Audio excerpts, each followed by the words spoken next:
name's Chris Allen, and this is the Chris Allen MMA Show. Today I'm being joined by one of Bellator's finest stars at the moment. Well, one of Scotland's finest stars as well, let's say.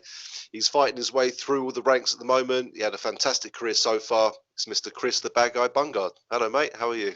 How are we, man? We good? Yeah, really good. Well, the best we can be in this lockdown situation, mate. How about you? I've just been living in my bed, as you can see, for the last month or something, but I think everybody's the same, though, innit? It's just like Groundhog Day for a lot of people, and like what we got to do today, probably like what is it? Who is it used to say it? Pinky and Perky, was it the same thing we do every day? You know what I mean? Trying to take over the world. That's it, man. For your bedroom or for your fucking house. So I just hopefully it's not too much longer and blows over pretty soon, and we can all go back to our normal routines. It will never be normal again, but you watch, even in 2 or 3 years' time, you watch everyone avoiding each other like the plague in the street still. You know what I mean? That's what I said yesterday. I was like, do you think it will be ever back to the same? Because I don't think it will be. I don't know, everybody will still have their weirdness, like touching people, shaking hands and stuff like that for probably forever, know what I mean? Like, how long's this virus got to go on for? I don't know, man. You never know. That's an additional test in the medical going forward now, I think. You know, tested for bloody COVID-19 now. Do you know what I mean? Oh, I know. But maybe it was all part of their plan to kind of dim down the population a wee bit, like Thanos style. Like, just kind of like, these queues are getting too big in the theme park. These traffic queues are getting too much. Let's kill half of the population off. Well, I'll tell you what, it is nice when you just drive to the shops at the moment, mate. Obviously, it's like there's no one around. It's dead. Do you know what I mean? It's perfect. Say, for instance, like you've got a wee cough and like you're trying to hold it in front of people. Like, I don't like coffee, or like when it first started, like I went to the supermarket for toilet roll, right, and I was just standing there, like I'm feeling heavy judge here, just holding this toilet roll. Like, I need toilet roll, know what I mean? Like, so it's getting a bit weird, man. I know, mate. It's crazy, and you're right. As soon as you're out in public and you just have a tiny tickly cough, everyone treats you like a bloody leper. Do you know what I mean? It's like, get the hell away from me. Oh, I know, it's madness. But no, there's all those other tossers out there. Like, I was in the supermarket the other day, and everyone has the little 2-meter thing. They've even got fucking lines on the floor now, you know. And someone still decides to lean over me, like, "Oh, excuse me, mate." I'm like, "All right, mate. Like, you wouldn't do that normally." Do you know what I mean? I know. I went and picked up, like, I got like loft ladders, not like, you know what I mean? What can we do in our house? So let's paint, let's maybe fucking go up the loft, I don't know. So I was like, right, I'll go and pick up some loft ladders for like screw fix, and it's marked like you need to order it. Then when you go and pick it up, it's just right there, so you can go blah blah blah, which is fair enough. But the sections are marked where you can stand on, and like the people come and key it, then they run away basically. But I was like maybe like an inch off the X, but there was still like somebody in front of me, like 2 meters. But I was basically on the X, and the guys just started shouting at me like, "Get on the X!" I'm like, "Listen, don't fucking talk to me like that." Know what I mean? I'm basically on the X anyway. Like, if you keep talking to me like, your body will be a fucking chalk line, never mind an X line. Know what I mean? So just stuff like that. You're like, just settle down, man. People are just so that annoyed me yesterday. I know some people are. Do you know what the funny thing is? There's so many videos online at the moment of all that sort of stuff happening. It's like people like, "Get away from me, you fucking idiot!" It's like, whoa, I'm not exactly kissing you. Do you know what I mean? I know. I get it, it's rules, man, but that was like an inch, man. That guy was just like, that guy shouldn't have been at his work if he's talking to people like that. Know what I mean? He's no. Was it an employee?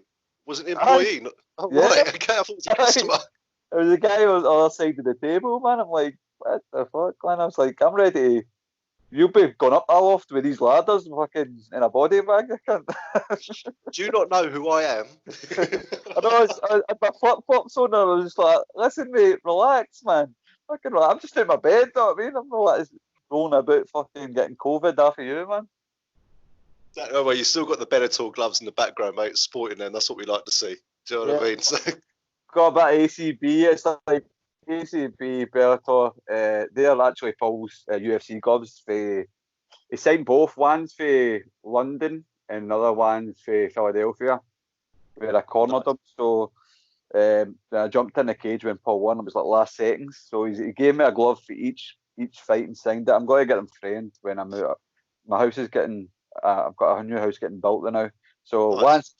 once it's up and running, I'm going to have a lot of gym at the back. I'll get them framed and then we'll get them up. They're just sitting there now. Where are Paul's gloves from Brazil? Where are they? Has he still got them? I'm sure he'll be keeping the ones he fought Shogun with. I mean, he's not getting the ones away. I don't think. Man. But that must have been good for you as well. Good experience for yourself, like because you cornered Paul and you went to Brazil, didn't you, for that fight Yeah, with him? yeah. It was a week before my fight. Actually, it was Yeah, I remember. probably not the smartest thing to do to fly to Brazil and then back when you're basically cutting weight and fight week coming up, traveling and jet lag and stuff like that. But no, I mean the two has done it, and like he came and cornered me right after it as well. So, but like Brazil was nuts. You know what I mean, it's like I've been to some fucking dodgy places in my time, like some proper dodgy places. But Sao Paulo, that was quite an experience. You're like, because I think in the past, a lot of the fighters have been like robbed and stuff like that. I'm pretty sure Shogun's been Yep. robbed at That's gunpoint or gun knife point points. or Yeah. something. Aye. So we're like basically like don't go to here, stick to these rules. I'm like I'm a traveller, not I mean. I like every year I'm going to somewhere different. I just want to travel the full world. I'm like, listen, I'm going to walk, man. So I'm just leaving everything in my. If they're going to rob me, they'll take the shots off me. That's about it, not me. But we end up having to go to the weigh-in, which was in the arena, and they only take the fighter and the coach. So me and Elliot, who was my teammate, who was also in the corner, Paul, we end up making our own way to the arena, and then we end up walking home from the arena. And I tell you what, I end up in some dodgy back roads. I'm like, oh no, we're lost. So there it is, me walking about with a phone, with a map basically. And it was like, I think it was like the new iPhone at the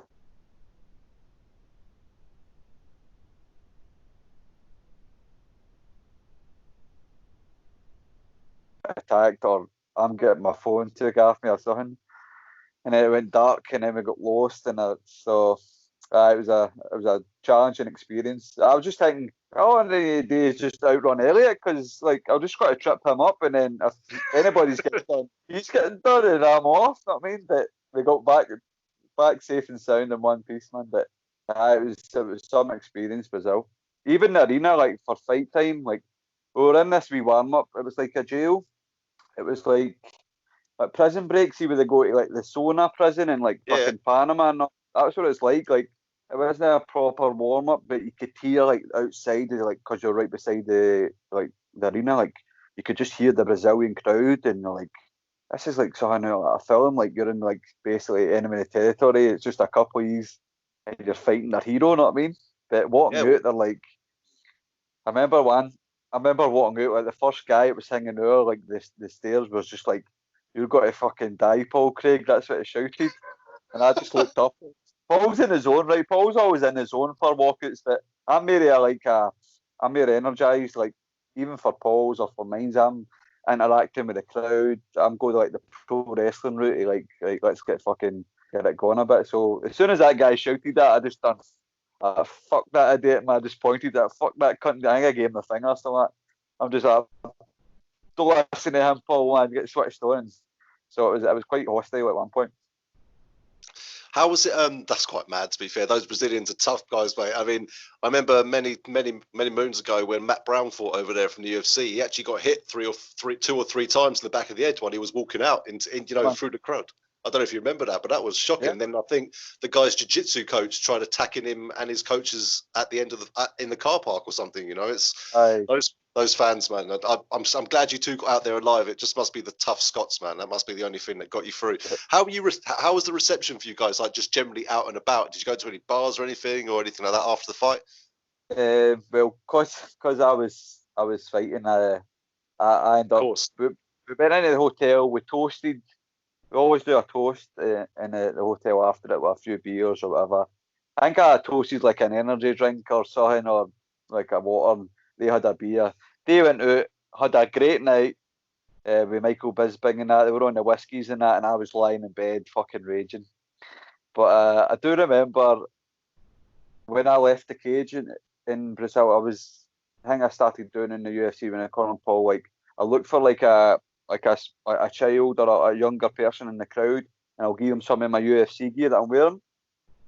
So when I was walking out the tunnel, well, in Philadelphia, I took like a full pint off somebody and like just scudded the full pint, and like the full crowd was gone mental. So I was like, right, in Brazil, I'll give like a child like my hat and my jacket, my UFC stuff.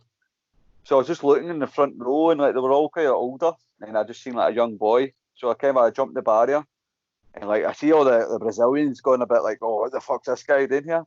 And I can't remember like Bret Hart used to give like the fan his glasses. Yeah. So I hit the wee man with the cap and like the t-shirt and stuff like that. And it gets the best pop of the night, man. All the Brazilians just like give me a lot of love, and like I think he was with his mum and dad. So they looked me up on Instagram, and they put all the pictures up, and like I think they actually one of them flew to like one of the Bellator fights just because I done that for their boy and that. So just again a wee bit back to the fans and that sometimes, you know what I mean? Yeah, it's nice. That kid will never forget that day that you jumped over and did that for him. That's something he'll take with him forever. So I think I'm going to do that from now on for my fights and for if I'm ever cornering Paul again. So it was good because the Brazilians end up liking you that time after that. You know what I mean? They're like, so that's what I'm all about, man. They weren't waiting for you in the car park that night. Then that's what. What's that you're drinking, brother? What's that you're drinking, brother? I'm trying to work out what it is. Kombucha. Is that just like, is that healthy or is it alcoholic? It's a bioorganic drink. It's good. It's good for the old stomach. My stomach's been able since this lockdown. I was actually ill for like 7 days there. Just because I can't get my proper exercise and all my proper meals and stuff like that. So, but let me get back. I didn't have COVID before you say that. I wasn't saying. I didn't say nothing. My stomach was in it was fucked. So this is me just getting back to normal now. So Was it all the takeaways and stuff like that in lockdown? Was that what did it? Pretty much, man. Pretty much just stuffing my face full of shit, man. I was waking up and just reaching for cookies, and then that was it. My day was beginning. That's it, mate. So I was going to say, how are you actually trying to stop yourself turning into a bloody middleweight at the moment? With this time off, what are you doing to keep yourself busy? Oh, fucking hell! So I've just started like my flat's it's quite small, so I can't really do much in here. I've got out my hall. I've got like a kettlebell and like a wee stretching bit, but that's about it. So I've just been going like my jogs, my runs, and I own my papa's house now because he sadly passed away last year. So I've got his house, his flat, but he's got a big back garden and a big garage and stuff like that. So which I didn't even think of.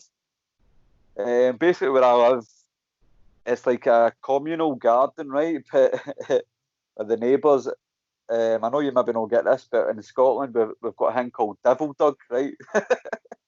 What's this? So this only describes the dogs that are out my back garden, right? Devil dogs. So in Scotland, you've got a devil dog, which is basically a big, massive dog that would just tear you to shreds. So basically, all my neighbours just sit out the back, drink with their dogs and their wains and shout and all that. So basically, I kind of go out there and train because I wouldn't even make it by the dogs, basically, right? So basically, I didn't even think that my papa's was there. So recently, this week, I've been going up and getting some outdoor workouts in, and I got a bag from my gym, MMA gym, and I hang it up in his garage. So last night I done 12 rounds on a bag, and it's the first time I've punched on in like a month, and it felt fucking amazing.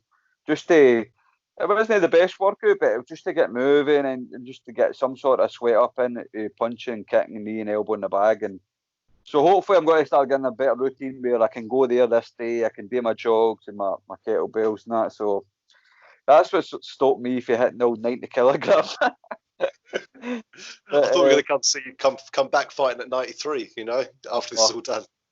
It's just adapting, and it's adapting what you can do and that. Like I'm sitting about 83 kilo, but I was at 85 the other week, and I don't usually go past 83, so I don't want to keep going up. Know what I mean? So hopefully this is me starting to get into a proper routine of what I can and can't do.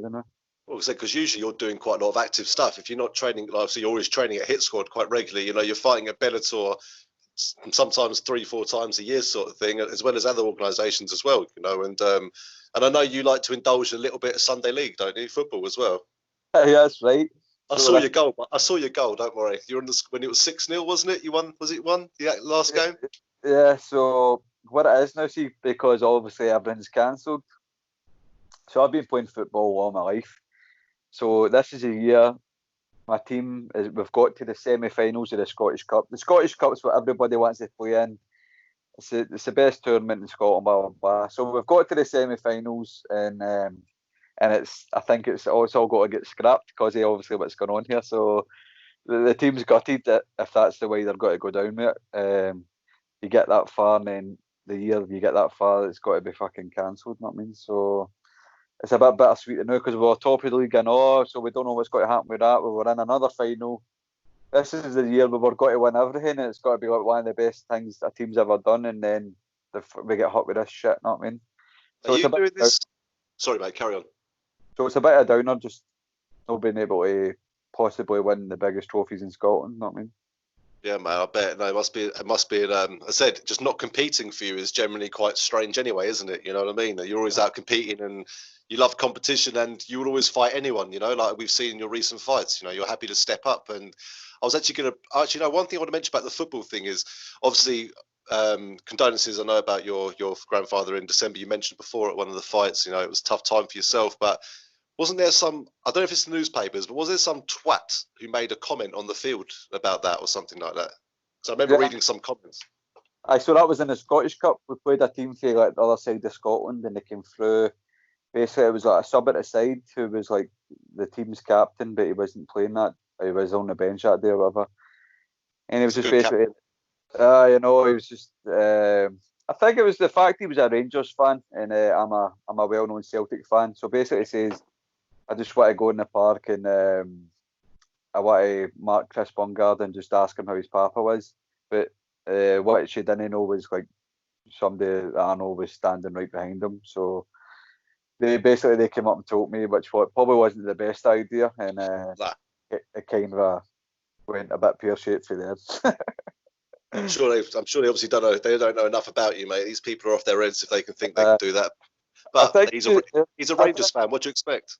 I know, exactly. I think he just thought that he was just surrounded with his friends and thought, because like that, I know some of the part that flies about the football. Like if somebody dies, you get the odd idiot that will sing about it, the odd idiot will make a joke about it. So I think it was just he just thought he was in a comfortable state with his friends that he could get away with a joke like that. I just didn't know that the wrong person was listening, and it just backfired on him. But at the time, I was furious and like shit was said and shit got done and that. But right now, I just laugh at it now, man. It's just in the past. I think my papa would laugh at it, knowing that he'd made it if somebody's slagging him that he's deaf. Not I mean. So fair play. He's probably thinking like, I can't believe. He's probably sitting up there thinking, thank God you didn't over there and just destroy the guy. You know, because you know you could obviously. You know. Oh no, man! But it made the papers. Not I mean. So fucking got my team a bit of fucking exposure. That's it. That's how I found out about obviously you playing your Sunday league. That's how I found out it was 6-0 and I know you scored and all that sort of stuff. And I think it was the Scotland Sun or something like that. I think that produced it. Yeah, mate. But again, what an idiot. But it seems to be a bit of a thing that follows you. Like people just seem to like to give you shit and call you out all the time. Like you're not exactly the most. You're not the. I've said I've met you quite a few times. You're not an arsehole. So why does everyone want to bloody fight you? Oh, I don't know, man. Maybe it's because I'm Scottish or a jealousy thing, or maybe they don't think I'm funny, or they think I'm annoying, or they don't think I'm a good fighter. And I don't know, man. It might be a mixture of all, but I'm just being me, you know what I mean? I'm just out here doing my own thing. Like, if anything, I try and support other people, and if anything, I'm quite open about helping other people and not being selfish and stuff like that. So, I don't know, man. Maybe I just rub up people the wrong way, which is easily done, I suppose, isn't it? So, because you're obviously quite a big name, you're building up your reputation and your brand quite a lot. Maybe they just want to take on someone like yourself, you know, and try and get their name in there more. Maybe that's what it is. You train at Hit Squad with some amazing fighters up there. You know what I mean? Maybe that's what it is. Because you are, when you go to Bellator, people talk about you. They talk about, oh, the Bungard fight, the Bungard fight, the Bungard fight, you know, and things like that. So you might have only had is it four fights in Bellator. Is it 4 fights in Bellator or 3? I can't remember now. 4 in a year. It is 4, isn't it? Yeah, 4 in a year. So that might be why your name's up there. And again, it definitely shows that you're happy to fight, you know, whoever, because you were talking about doing travel. You like to travel around quite a lot earlier. Were you on the back of a camel when you heard about the Brent Primers fight or something like that? You were saying. Yeah, I was in the Sahara Desert. I was in Tunisia. I travelled a bit of Tunisia. Well, travelled all of Tunisia actually, man. I was doing like going to like Star Wars locations and stuff like that, and there was a Sahara Desert part of Tunisia you can go to. So I was doing a camel ride, and I was checking my WhatsApps, but I was putting like the data roaming on and all, and it was costing an absolute fortune. Yeah, I was getting some pictures on the camel videos, and then I just thought I'll check it now, and it was just Bellator matchmaker Jude Samuel just saying basically Peter Quealy's out. You fancy the Primus fight? And see, at the time, obviously, I was on holiday. My weight was high. I wasn't training at all actually because I was injured. And I was like, oh, it was such a big opportunity, main event, like. And I'm the guy, like, I jump at opportunities like that. And I was like, I need to ask Brian. Brian's like, why wouldn't we? So I accepted it there and then. And when I was in Tunisia, though, like, there were no roads, there was no gyms. I was actually train. How can you train? I actually didn't train at all in Tunisia, so I'm like, I know I'm fighting one of my hardest fight in my life in a couple of weeks' time, and I can't even like the food. Like the food was terrible, man. Like I was trying to eat clean, and like there was nothing. There was actually nothing there to eat. So I was travelling from Tunisia to Poland, Krakow for a couple of days. So it wasn't until I got to Krakow that I could actually eat properly, sign into a gym and hit the treadmill, and that was all I could do. And it was like still not really doing anything. And then the time I get home, I had 2 weeks, and then fucking in the first training session, I tore my elbow with a back fist. Oh, so, typical. Oh, it's still to this day, it's still agony when I straighten out, like I hyperextend it, like an armbar kind of thing. So it's still to this day, it's agony. So I try and work through that. So we get to fight week, I get food poisoning. Fight week. So it wasn't until I go to Dublin, it was a couple of days I had to fight. So since knowing about the fight, I trained 3 sessions. and had food poisoning as well. Yeah, so it was absolutely horrible. But I will say this: when I warmed up for the fight, I felt amazing. I felt the best I've ever felt in a warm up, ready to go. So I didn't feel anything, but just that wee 3 weeks preparation was all these signs we don't fight, you shouldn't fight, and I still fought. So you saved the card though, man. You absolutely saved that card.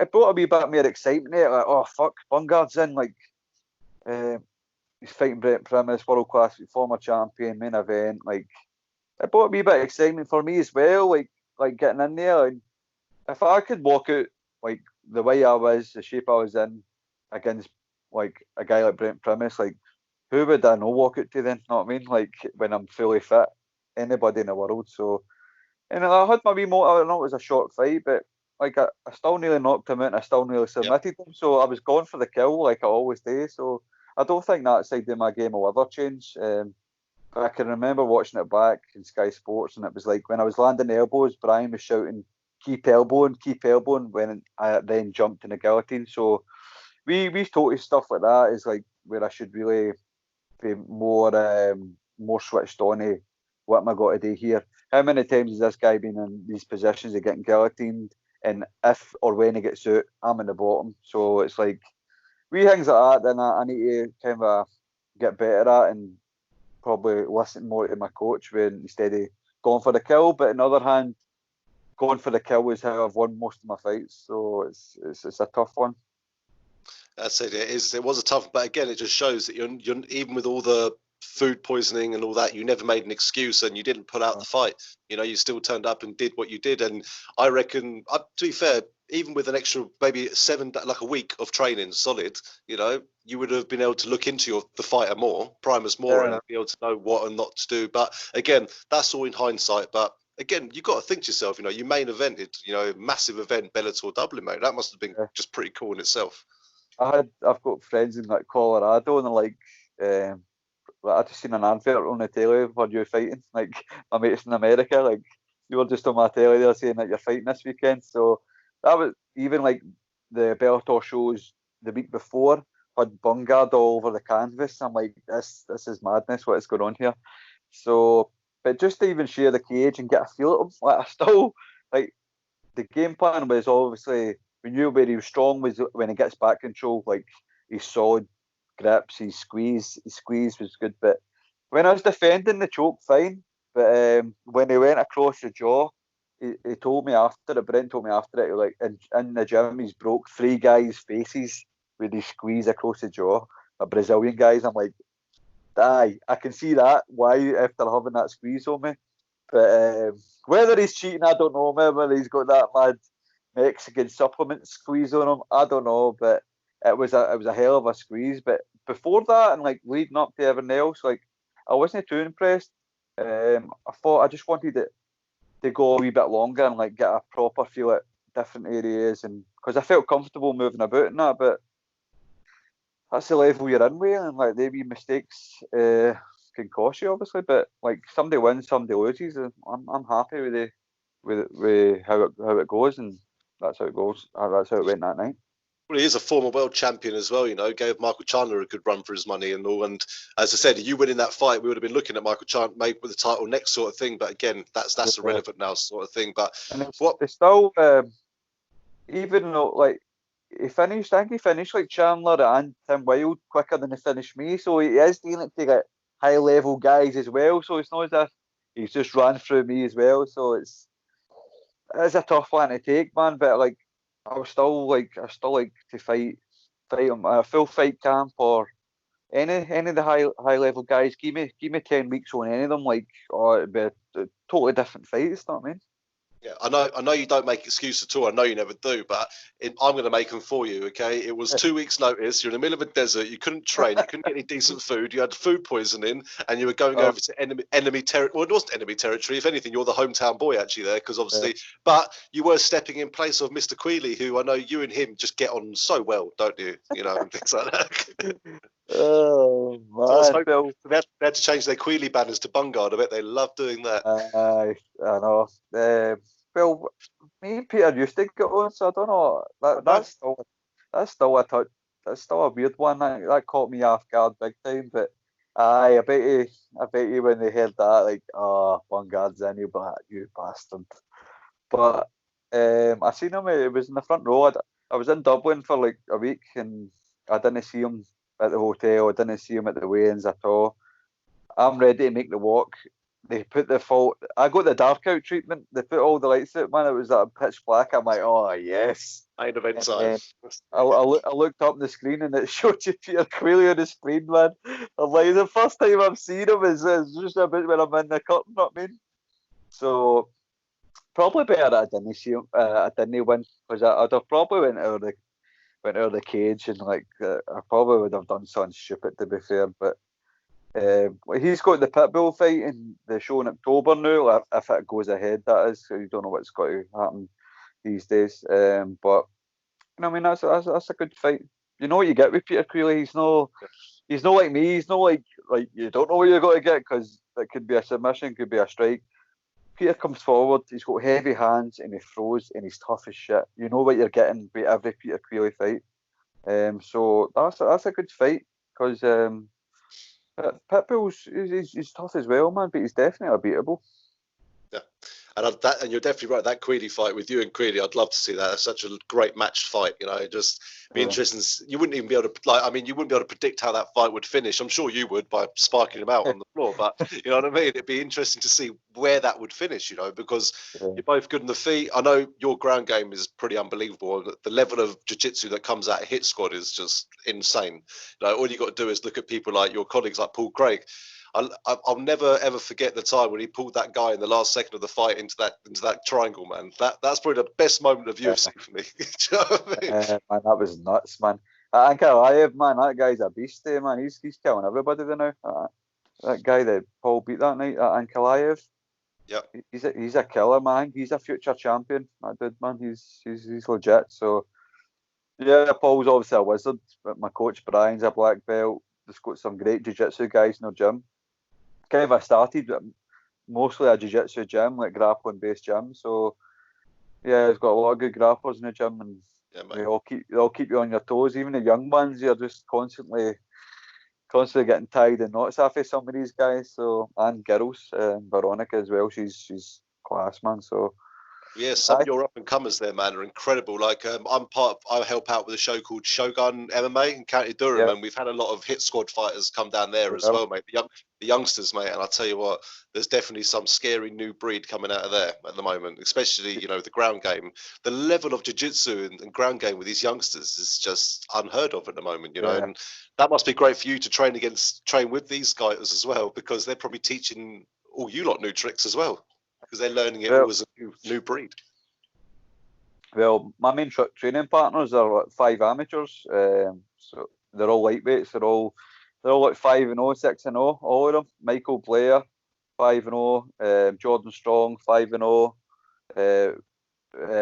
Ryan Campbell as well. Like they're all my weight, but they're all amateurs. But they train like professionals, and they're all pushing me to my max, just as good as me. So once they hit the pro ranks, they've got to be absolute killers. They're already killers now, so it's good because I call us the 4 horsemen, but like they're absolute killing it in the amateur scene now, and like when they've got fights, I'm in for them, and obviously they'll always help me. So it's good to have us on the gym and not all usually fighting around about the same time, all pushing each other. Even the rest of them as well, man. But all my best rounds and my favourite training partners come for those rounds. Yeah, but I said I've seen a few of them fight as well, mate, and it's just amazing seeing this new breed of fighters coming through at the moment. And man, it's really interesting to see. I should quickly go back to when we were talking about how everyone loves to call you out and stuff. Yeah, is that where the nickname "the bad guy" come from? Because you must just feel like the bad guy all the time. Where did that originate from? So it originated from actually amateur football. So I ended up going in a fight in the football park, and I hurt somebody pretty badly with one punch, and we ended up in the media forums, the MMA forums that I'd done this, and everybody was kind of slating me, and I was getting a lot of backlash for it. So like they weren't really there to see what happened, only like the teams and my friends that were there. So I was hanged out as a bad guy and all. So somebody wrote that. So I just went with it for there. So I kind of feel a sad story, to be honest, but a sad story that the boy got hurt, but that's what it came for. So I kind of took it and I kind of flew with it, and it kind of caught on a wee bit. Oh, fair enough, the man. I know that's not your usual style of things. Some guy saw in your last football match, with that comment. You could easily crack. I probably would have done. Basically, the guy hit me after the ball, hit me, and so I hit him back, and that was it. Fair play, but fair play to you. And obviously, you're talking about your football. You're a big Celtic fan, and you're getting a lot of love from the Celtic Football Club at the moment. I see as well, especially in your last fight, because obviously big ties with Ireland. They set up in the late 1800s. Obviously, I think it was looking after kids or something, wasn't it? Celtic originally, something like that. Yeah, the club was formed to raise money to feed the Irish children, the immigrants that were coming over, the homeless. That's it. Yeah. So yeah, it was to feed them. I was like 1888. So it must be great though, as like your boyhood dream, like Celtic are like, and probably they know who you are now. They're supporting you. I'm sure you've had an invite to a couple of executive boxes, haven't you? Yeah. So I was in a Celtic View, which had like a 5-page spread in a Celtic View. That Quality. the month my last fight. And I grew up buying a Celtic View every month, and then I was in the front page, I'm like, Jesus. But I've done like the halftime windfall draw, which like people pay when they come into the stadium, they can win 10 or 20 grand. So I went on to the park at halftime. I drew that like last season. So stuff like that. Obviously, I know a few of the players for a few seasons now. I've PT'd a few of the players. I've trained with them, so Nice. I've got a few wee connections with Celtic. But it's obviously the team I've been born and bred into supporting all my life. So it's good to get a wee bit of feedback after them sometimes. That's it, mate. That's quality, though, mate. Because obviously I'm a big football fan as well, and if my team did something like that for me, that'd be Do fantastic. you support? I'm in the southeast, so I'm a Crystal Palace fan.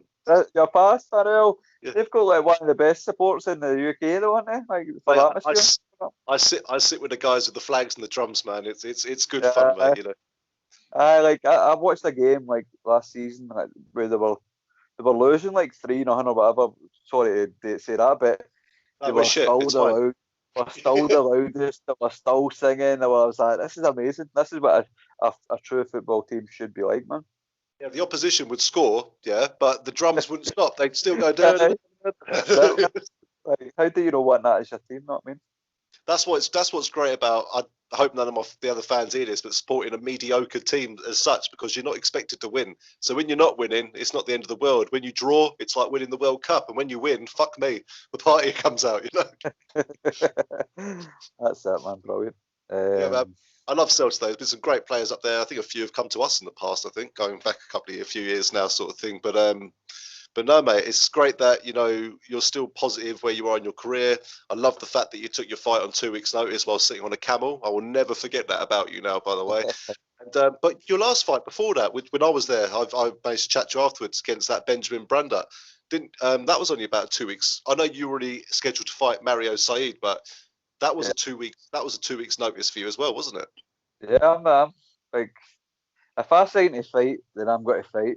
That's why when I signed to fight Primus, even though I was fucked or like not fully fit or whatever, I'm not the guy to fill in then pull out. I'm not the guy to step up then step back again. Like, so I was always going to fight.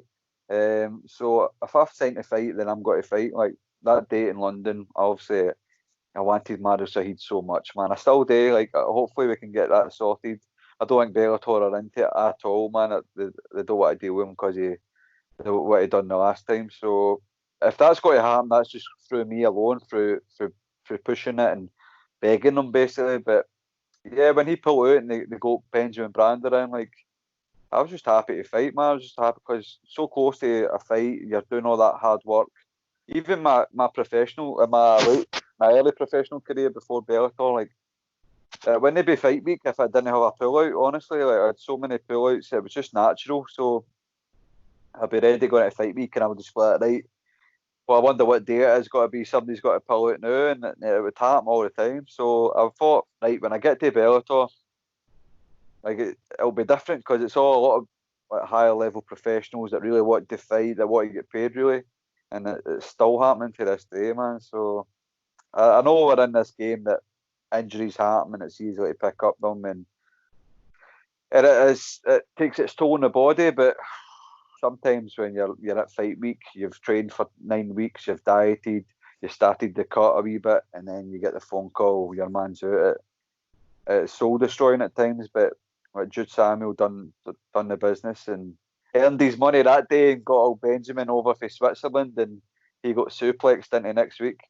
Yep, exactly. I remember that. That was a quick one as well. We haven't seen too many go past the first round with you for a while actually, since going back to when you fought Brazier when you first came into Bellator. And I speak to Terry. Obviously, I've spoken to him quite a few times at the events and things like that. And I think that's something he hasn't quite let go yet. I think he's still. Oh, no. Oh, that guy wants to fight me in a fucking barn, man. He wants to like, have a fucking bare knuckle fight, I think, man. He's not taking that well at all. I can remember, like, for the Brander fight where so the red corner are in for the weigh-in, and then you go out and face each other. So Fraser's on the card. I know he was fighting Soren. Soren And, back. so I'm in my flip flops. I'm eating fruit with Robert Whiteford. Like I've just weighed in. I'm pretty fucked, but I'm getting there. And he comes in and he sits directly across from me. He was just staring at me, but I'm still eating melon. Just look at him. It's just like, what you saying now? And I just lost it, man. I'm like, I jumped up the flip flops on. I'm like, what the fuck are you saying? So I just run to him, and then he was filming something, and the law just jumped in the way, and he was still sitting there. I don't think he expected me to jump up, but I'm like, what the fuck what are you saying, man? He's like, oh, you're all mouth on social media, but now when I see you, I'm like, I'm still here. So I'm like, my room's 242. I just kept shouting my room number, chat my room number. So after both of his fought, he'd sent me a wee message. He's like, right, we don't like each other. Let's fight, you know. So he's still no accepting the fact that I beat him pretty easily. So I know, and that was obviously in your first fight in Bellator as well in Newcastle, which must have been tough because obviously you came in fighting someone who was 10-1 at the time, you know, and that's a serious record to take on as your first fight in Bellator. Like, how did it come around? Because you were fighting on top, which is one of the biggest organisations in Scotland, you know, and like, how did the opportunity for Bellator like come around, you know? I was actually just ready to fight. I was ready to sign for Cage Warriors. We got sent a 5-fight deal, and then I was working. I was working in a TV set in Cambridge at the time, actually, maybe a wee bit close to you. And I was working on an ITV show. And my coach Brian's like, Jude's just fucking messaged us saying, we've got a Bellator contract. And I was like, he's like, don't sign anything, I'll get you it in 2 days or something. So I didn't really believe it until I'd seen it in black and white. But I was staying in this like Premier Inn, just myself, and obviously it was just, I didn't know what was happening with my career. And then 2 seconds later I got an email. There was a contract through to Bellator, and I was like, oh my god, man. So I just signed it on my phone. And I was just on a buzz. Like I was jumping about the hotel room, like shadow boxing and throwing knees and elbows. And I'm like, fucking. I ended up going to that set in Cambridge. It was at a university we were filming in, and I was just telling random people that didn't know, have a clue about MMA. I'm like, I just signed for Bellator. I'm not like, they're just like, what the fuck's Bellator? I mean, I just had to tell somebody like that obviously didn't even understand what I was talking about, but I just had to say it. So, and they're like, oh, I think they're looking at the first fight's got to be a Theory Bracer, and I was like, I can rack them up, man. Like he was coming in as the 2-weight world champion for Bama. Like I always thought he was a bit overrated anyway, and like I thought he had holes in his game definitely. But you know what I mean? Like you sign with a promotion like that, then you need to take the fights, and it was probably the hardest fight of the night, and it was on Channel 5 because of who I was fighting. I was fighting Terry. He was getting pushed. He was the mega star just signed, and I was getting that opportunity to fight in Channel 5 just because of who I was fighting. I was like, this is it, man. This is the time to jump at it. And lo and behold, I had my own documentary getting filmed at that time as well. And it was like a fairy tale ending, man. It was perfect. It couldn't have went any better for me, and it couldn't have went any worse for him. But that's the way it goes, man, isn't it? Like, Yeah, that's it. That's the fight. Just happened to me in my last fight, so it's like swings and roundabouts, man. But it's just a mad journey, man. Yeah, man, you both had similar starts and, you know, similar paths in Bellator so far already, and you know, it's definitely interesting to see you bounce back. And I said, I know you'd happily take the fight again, but you've got to think to yourself, you know, he's coming off a loss. No disrespect to Terry, but you know, you want to be stepping forward. You know, you just had a fight with Brent Primers. You know, I'm sure you want that sort of level of caliber again. You know, if they put it in front of you with the full training camp, of course.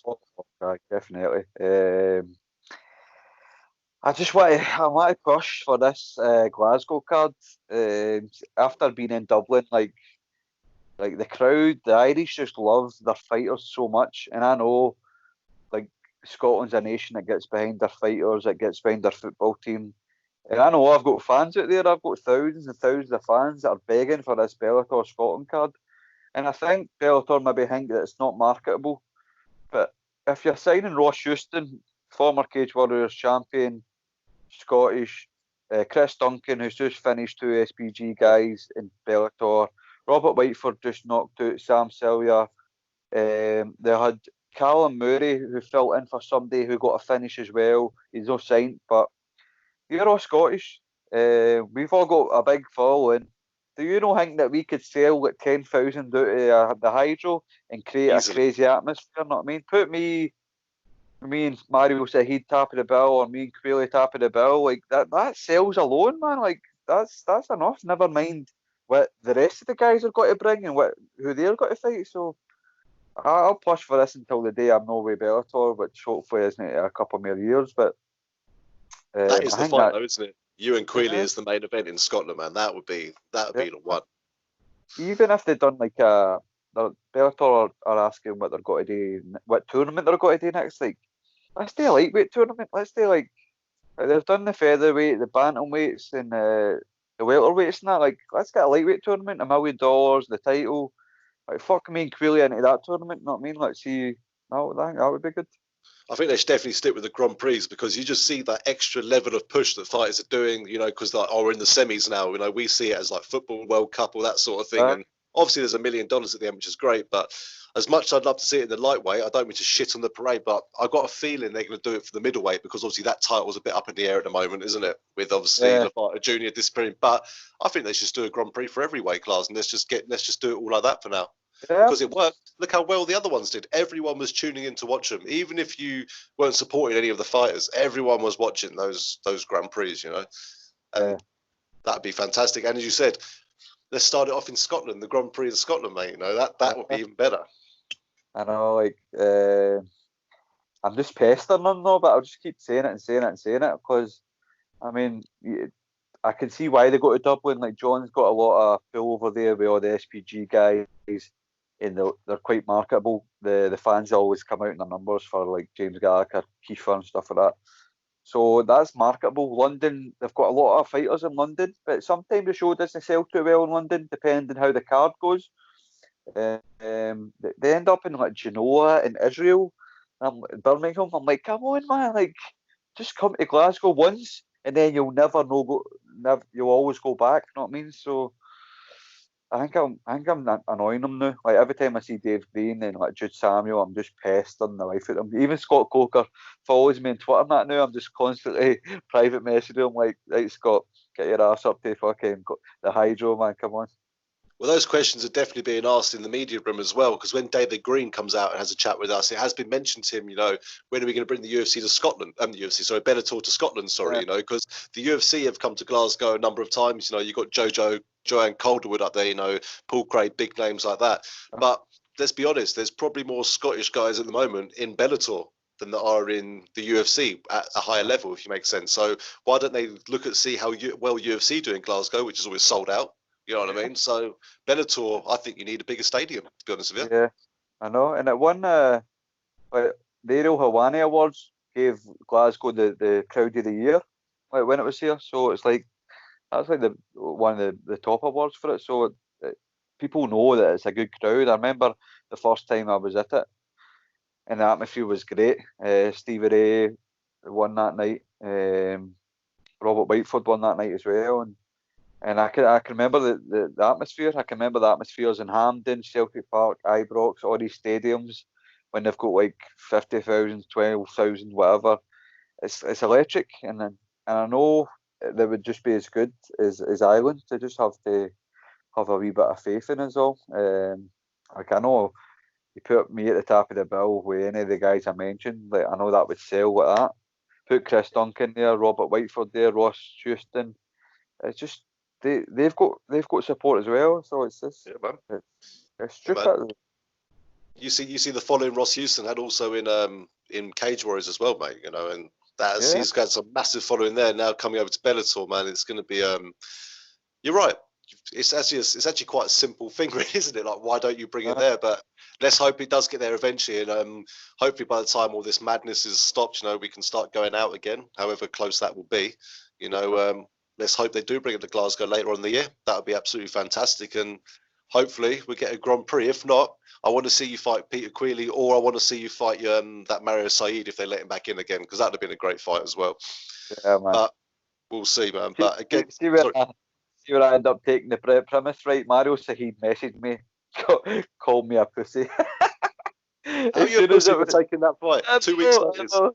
I know, like you couldn't laugh at it anymore, man. It was just like, God, on, I'm a pussy because I've accepted a fight with the former champion. Like And he that's pulled out. that's the level of stupidity that guy is, man. But I know, I and he wouldn't mind pulled that. out. He pulled out a fight with you and calls you a pussy, and he doesn't. There's not actually a reason to why he pulled out. There's no statement of injury. It just says Saeed withdrew. That's it. That's all we got. So I wouldn't mind beating the shit out of that guy. That would be fun. That'd be really good. Just mounting him. I wouldn't even go for the submission, even though he's a black belt. I'd probably like to submit him, but I just like to just destroy his face with my elbows. Just it'd be very satisfying. yeah, mate, definitely. And I bet it annoys you when you look on Tapology and it says it was a cancelled bout. It's like, well, you pulled out. Do you know what I mean? But hey I'll, ho, I'll, mate. take, I'll take the moral victory.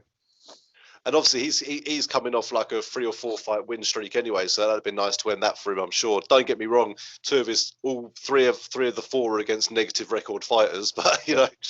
Well, see the guy that he last fought that was 9-0. The guy hadn't fought in 10 years. Check his last fight. The guy was 9-0, and his to go 9-0 was 10 years ago.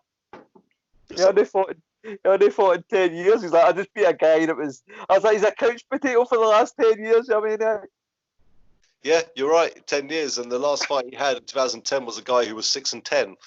So he only fought in 10 years. I'm like, you're not getting that, man. No way, man. Like the game's evolved for that guy's fucking last fight. Know what I mean? I didn't even notice that. I didn't even know that. You know, that's definitely brought something to light for sure, man.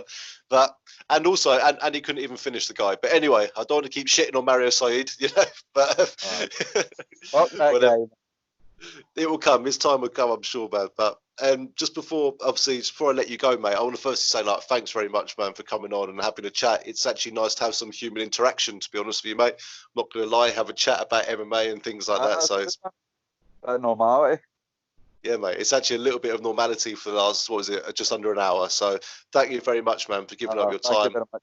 Appreciate I've it, man. spoken to you a lot at events and stuff, and I've known John for a while now, and he's always talked about how he trains with you and Paul and mentions your names all the time, man. So, no, much appreciated. And before you go, though, I'm sure you've named them already, but just give a shout out to anyone who's helped you get to where you are: gyms, coaches, sponsors, anything like that.